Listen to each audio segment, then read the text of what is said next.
Communication से related PY के ऊपर डिस्कशन कर रहे हैं। देखिए 261 नंबर क्वेश्चन जो कहता है कि आपको इसमें क्या करना है कि एक अभिकथन दिया है, दूसरा तर्क दिया गया है, उनमें आपको व्याख्या भी देखनी है, दोनों में से सही है नहीं सही है इसको देखना है। तो जैसे अभिकथन ए कहता है कि शिक्षक के दो प्रमुख कार्य क्षेत्र होते हैं, शिक्षा शास्त्र की जानकारी तथा सामाजिक अंतरक्रिया। Pedagogy and social interaction are two major areas of activity of teachers. तो शिक्षक के दो प्रमुख कार्य अनुक्षेत्र हैं, शिक्षा शास्त्र की जानकारी तथा सामाजिक अंतरक्रिया। दूसरा तर्क क्या है? It is a communication that a crucial for making both the activities important. इन दोनों कार्यों को महत्वपूर्ण बनाने हेतु संप्रेषण बहुत ही महत्वपूर्ण है। उपयुक्त कथनों के आलोक में निम्नलिखित विकल्पों में से आपका उत्तर चयन करना है। तो यहाँ पे देखिए ए और आर दोनों ही सही है। आर ए की सही व्याख्या है शिक्षा शास्त्र की जानकारी तथा सामाजिक अंतरक्रिया शिक्षक के दो प्रमुख कार्य क्षेत्र हैं। इन दोनों कार्यों की सफलता के लिए प्रभावी संप्रेषण बहुत जरूरी है। दूसरा है कि factors that contribute for effective classroom communication are. निम्नलिखित में से कौन सा कारक कक्षा में प्रभावी संप्रेषण में योगदान करता है? इंफॉर्मेशन ओवरलोड, सूचना की अधिकता, यूज ऑफ अनफैमिलियर वर्ड्स, अपरिचित शब्दों का उपयोग, बैलेंस्ड फ्लो ऑफ वर्ड्स, शब्दों का संतुलित प्रवाह, सर्कुलर फ्लो ऑफ मैसेजेस, संदेशों का चक्रीय प्रवाह, mechanism of access the feedback, प्रतिपुष्टि फीडबैक के आकलन के लिए तंत्र। तो कक्षा में जो प्रभावी संप्रेषण है सुरक्षित अधिगम पर्यावरण जानने और प्रोत्साहन करने में सहायता प्रदान करता है, जिससे विद्यार्थियों को सीखने में सहायता मिलती है। कक्षा में प्रभावी संप्रेषण के सहायक कारक है शब्दों का संयमित प्रवाह, संदेशों का चक्रीय प्रवाह, प्रतिपुष्टि का आकलन करने के लिए तंत्र। Removal of communication barriers in a classroom will result. कक्षा में संप्रेषण बाधाओं को हटाने का परिणाम क्या होगा? विशिष्ट अनुदेशात्मक व्यवहारों का स्पष्ट निरूपण, विद्यार्थियों के बीच स्व उद्देश्य अंतःक्रिया का वातावरण, व्यक्तित्ववादी सोच का संवर्धन, निदर्शी उदाहरणों की अप्रासंगिकता। तो यहाँ पे देखिए जो कक्षा में संप्रेषण बाधाओं को हटाने के परिणाम क्या होंगे? पहले तो विशिष्ट अनुदेशात्मक व्यवहारों का स्पष्ट निरूपण, दूसरा विद्यार्थियों के बीच स्व उद्देश्य अंतःक्रिया का वातावरण। विच of the following is essential in a classroom communication. कक्षा संप्रेषण में निम्नलिखित में से क्या जरूरी है? विभिन्न तरीकों से संदेश की बार बार पुनरावृत्ति, संदेश की पुनरावृत्ति से बचना, वक्ता को बार बार बीच में रोकना, विद्यार्थियों से आंख मिलाने से बचना। तो यहाँ पे देखिए कक्षा संप्रेषण में अध्यापक किसी एक प्रकरण पर व्याख्यान देकर या समझाकर संचार करता है। वह उस प्रकरण के उद्देश्य को समझाने का या छात्रों तक पहुँचाने की कोशिश करता है, इसलिए वह अलग अलग तरीके से बार बार उस संदेश को दोहराता है ताकि विद्यार्थी संदेश के अर्थ को समझ पाए। Classroom communication involves. कक्षा संप्रेषण में निम्नलिखित में से क्या शामिल होते हैं? लिसनिंग बाय लर्निंग, अधिगम द्वारा सुनना, फॉर्मल लेक्चरिंग, औपचारिक व्याख्यान देना, इनफॉर्मल डिस्कशंस, अनौपचारिक चर्चाएं, less importance to feedback, feedback को कम महत्व देना, या एक्सप्लेनिंग जो है व्याख्या करना। अब देखिए यहाँ पे जो कक्षा संप्रेषण है, कक्षा संप्रेषण में कक्षा में शिक्षक और विद्यार्थियों के मध्य संपन्न संचार प्रक्रिया या 3 रूपों में संभावित है: मौखिक, अमौखिक और लिखित।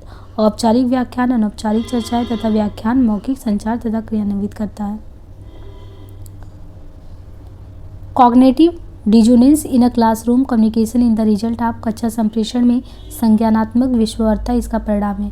फिल्टरिंग ऑफ मैसेज, संदेश का निस्पंदन करना, स्टूडेंट्स इंटरेस्ट, विद्यार्थी की रुचि, स्टूडेंट्स बेस्ड इंस्ट्रक्शन, विद्यार्थी आधारित अन्योन्य क्रिया, और शॉर्टिक कंडीशंस, अव्यवस्थित परिस्थितियाँ। तो यहाँ पे देखिए जो अव्यवस्थित परिस्थितियाँ हैं वो कक्षा संप्रेषण में संज्ञानात्मक विषमता का परिणाम है। संज्ञानात्मक विषमता असंगत विचारों, विश्वासों या दृष्टिकोण की स्थिति, विशेष रूप से व्यवहार संबंधी निर्णयों और दृष्टिकोण परिवर्तन से जुड़ा होता है। Given below are 2 statement. पहला है क्रॉस कम्युनिकेशन, अंतः संप्रेषण कक्षा में टीम कार्य भावना को प्रोत्साहन देता है। क्रॉस कम्युनिकेशन की बात करें तो अंतः संप्रेषण कक्षा में टीम कार्य भावना को प्रोत्साहन देता है। दूसरा, अंतः सांस्कृतिक परिवेश में संप्रेषण की परिशुद्धता न्याय और अनुक्रियात्मक होती है। तो दोनों कथनों में से हमें सही करना है। तो कथन एक असत्य है किंतु कथन दूसरा सही है। अतः संप्रेषण कक्षा में टीम कार्य भावना को प्रोत्साहन नहीं देता। अतः संप्रेषण के लिए एक दूसरे के सांस्कृतिक पृष्ठभूमि को समझना अनिवार्य हो जाता है। अतः सांस्कृतिक परिवेश में संप्रेषण की परिशुद्धता नम्य और अनुक्रियात्मक होती है। नीचे 2 कथन दिए गए हैं। पहला है अवाचिक संकेतों का मुक्त एवं असीमित प्रयोग कक्षा में शिक्षण के संप्रेषणात्मक पहलुओं को बढ़ाता है। दूसरा, अध्यापक का आकर्षण व्यक्ति तो कक्षा के वातावरण को जीवंत बना देता है। अब इनमें से हमें जो है सही का वो करना है। तो कथन एक असत्य किंतु दूसरा सही है। अवाचिक संकेतों का मुक्त एवं असीमित प्रयोग कक्षा में शिक्षण के संप्रेषणात्मक पहलुओं को घटाता है। ये कक्षा के वातावरण को नकारात्मक रूप से प्रभावित करता है। इसे उद्दंड व्यवहार के तहत भी लिया जाता है। The sequences of effective classroom communication are, कक्षा में प्रभावी संप्रेषण के यह परिणाम है।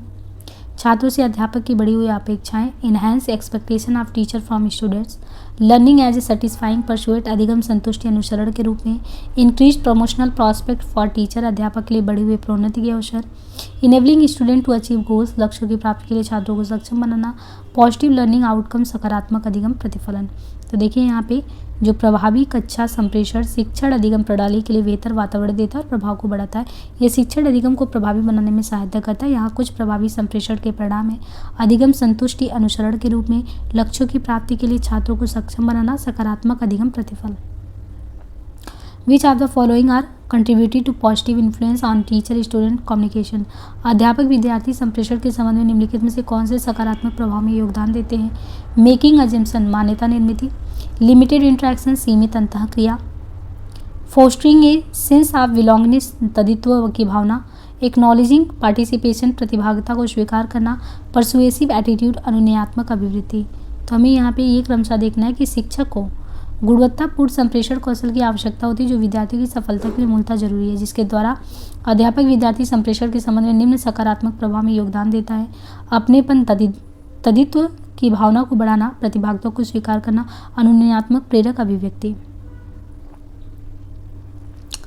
Dynamics of efficient communication in a classroom includes, कक्षा में कुशल संप्रेषण की विशेषताओं में क्या शामिल है। टीचर सेंट्रिक लिसनिंग, शिक्षक केंद्रित श्रवण, promotion of one way action, एक तरफा कार्रवाई को बढ़ाना, इग्नोरिंग स्टूडेंट इनहेबिटेशन, विद्यार्थियों की अंतर्बोधा को नजरअंदाज करना, अन्योन्य क्रियात्मक और स्थिर तत्वों में संतुलन बैठाना, या ब्रेन स्टॉर्मिंग प्रोसीजर, विचार-वेश प्रक्रिया, या अंडरस्टैंडिंग लर्नर्स सोशियोमेट्री।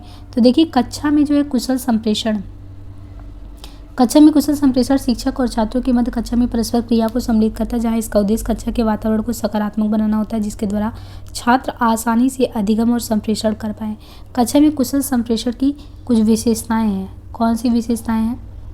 क्रियाविधि आधारित स्वाधिगम को प्रोत्साहन, विचारावेश प्रक्रिया, अन्योन्य क्रियात्मक और स्थिर तत्वों में संतुलन, अधिगमकर्ताओं के समाजनीतिक पक्ष को समझाना, करके सीखना, समक्ष क्रिया करना आदि। नीचे दो कथन दिए गए हैं। पहला इसमें अभिकथन कह रहा है कि संप्रेषण की प्रभावशीलता के लिए प्रत्येक विद्यार्थी को आवश्यक रूप से साझा उद्देश्य का परिणाम माना जाना चाहिए। दूसरा है कि आमतौर पर प्रभावी शिक्षक अधिगमकर्ताओं के साथ संप्रेषण हेतु उनकी सामान्य विशेषताओं की पहचान करने का प्रयास करते हैं।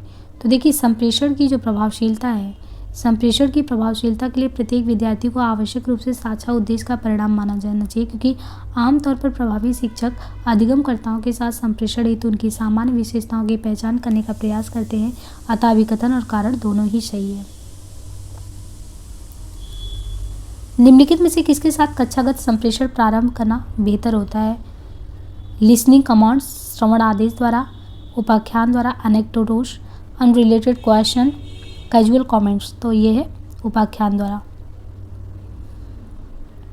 उपाख्यान द्वारा कक्षागत संप्रेषण प्रारंभ करना बेहतर होता है। उपाख्यान एक विधि है जिसके तहत कहानी बताने की परिकल्पना का प्रयोग है, जो किसी वास्तविक मनुष्य वृत्तांत पर आधारित होता है।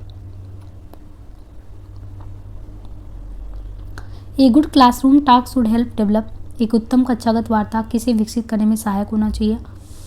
जार्गोनाइज्ड लैंग्वेज, विशिष्ट शब्दावली युक्त भाषा को, मैक्रो क्रिटिसिज्म, बृहत आलोचना को, समरी सेंटेंसेस, सारांश युक्त वाक्य को, टेक्नोलॉजी ओरिएंटेशन, प्रौद्योगिकी उन्मुखता को। तो देखिए कक्षागत वार्ता अत्यंत आवश्यक है। विद्यार्थियों को उनके विचारों को सूत्रबद्ध करने में, विचारों के आदान प्रदान करने में और अपने अधिगम पर विचार करने में मदद करता है, और यह शिक्षकों को छात्रों के विचार को समझने और समझाने में सहायता करता है। अतः कक्षागत वार्ता सारांश युक्त वाक्य विकसित करने में सहायक होना चाहिए। कक्षागत संप्रेषण में अर्थगत शोर को सीमित किया जा सकता है किसके उपयोग से बचकर? डायलॉग्स यानी संवाद, और क्लिक जार्गन, घिसी-पिटी शब्दावली, नॉन वर्बल क्लूज या मल्टीमीडिया।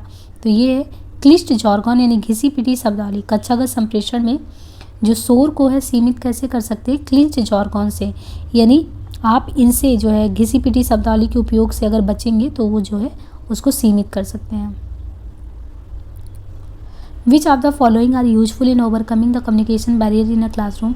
कक्षा में संप्रेषण के तहत अवरोधों को दूर करने के लिए निम्नलिखित में से कौन सा उपयोगी है। देखिए, कक्षा में जो है अवरोध आ रहा है तो उसको आप दूर करना चाहते हैं तो कैसे कर सकते हैं। आइडेंटिफाइंग द लेवल ऑफ रिड्यूएंसी, शब्दाडंबर के स्तर को पहचान कर। यूज ऑफ अनफैमिलियर वर्ड्स, अपरिचित शब्दों का उपयोग करके। इग्नोरिंग द स्टूडेंट्स वोकैब, विद्यार्थियों के शब्द ज्ञान को अनदेखी करके। फ्रेगमेंटेड सेंटेंसेस, खंडित वाक्य या वॉइस इन्फ्लेक्शन, वाणी में उतार चढ़ाव करके। या कॉन्टेक्चुअलाइजेशन स्पीच, भाषण को प्रासंगिक बना के।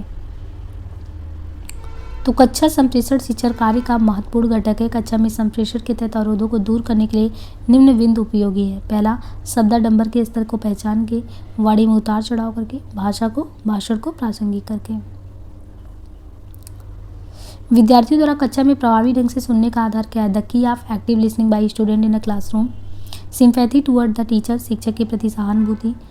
इंटरेस्ट इन इनफॉर्मल एजुकेशन, अनौपचारिक शिक्षा में रुचि। इम्फेटिक लर्निंग, तदनुभूति अधिगम। डिजायर टू मेमोराइज, स्मरण करने की इच्छा। प्रभावी संप्रेषण के लिए सुनना एक महत्वपूर्ण अवयव है। प्रभावी ढंग से सुनने के अभाव में संदेश को गलत समझा जा सकता है। तद अनुभूति का अधिगम विद्यार्थियों द्वारा कक्षा में प्रभावी ढंग से सुनने का आधार है। Successful communication inside the classroom, कक्षा के अंदर सफल संप्रेषण किस पर डिपेंड करता है। कक्षा के अंदर सफल संप्रेषण किस पर डिपेंड करता है। Detailed and long description of the topic, विषय का विस्तृत और लंबा वर्णन पे। थीम का वर्णन करके, प्रभावी शब्द और वाक्यांशों का उपयोग करके, प्रस्तुत की गई व्याख्या में स्पष्टता, पुनरावृत्ति का आख्यान करके और संदेश को असंरचित प्रदायगी करके। कक्षा संचार जो होता है वो अभी भी औपचारिक शिक्षा प्रणाली की क्रियाविधि पर जो है डिपेंड करता है, जहाँ शिक्षक द्वारा छात्रों के समक्ष जो है जो आकार है उसको निर्देश दिया जाता है, यानी जो आकर निर्देश देते हैं कि किसी कक्षा संचार की सफलता कैसे कन्फर्म होगी। जब थीम का वर्णन होगा, प्रभावी शब्द वाक्यांशों का प्रयोग होगा, प्रस्तुत व्याख्या में स्पष्टता लाके। यदि शिक्षक अपने छात्रों को गलत रूप से संसूचित मानता है तो उस शिक्षक व्यवहार को किस रूप में वर्णित किया जाएगा। यदि शिक्षक जो है अपने छात्रों को गलत रूप से संसूचित मानता है तो उस शिक्षक व्यवहार को किस रूप में वर्णित किया जाएगा। उसको कैसे करेंगे तो उसको प्लूरलिस्टिक इग्नोरेंस, बहुल अज्ञानता से। यदि शिक्षक अपने छात्रों को गलत रूप में संसूचित मानता है तो उस शिक्षक व्यवहार को बहुल अज्ञानता के रूप में वर्णित किया जाएगा।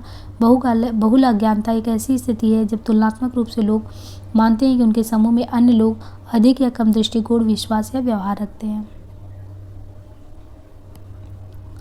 जब कक्षा में संप्रेषण में चक्रियता होती है तो शिक्षक संकेतक क्या होगा। जब कक्षा में संप्रेषण में एक सर्कुलरिटी होती है तो शिक्षक संकेतक इनमें से क्या होगा, तो होगा एक्टिव डिकोडर, सक्रिय विसंकेतक। जब कक्षा में संप्रेषण में चक्रियता होती है तो शिक्षक संकेतक सक्रिय डिकोडर होता है। तो यहाँ पे हम इस सेशन को एंड करते हैं, बाकी मिलते हैं नेक्स्ट पार्ट में। आज के लिए इतना ही, धन्यवाद।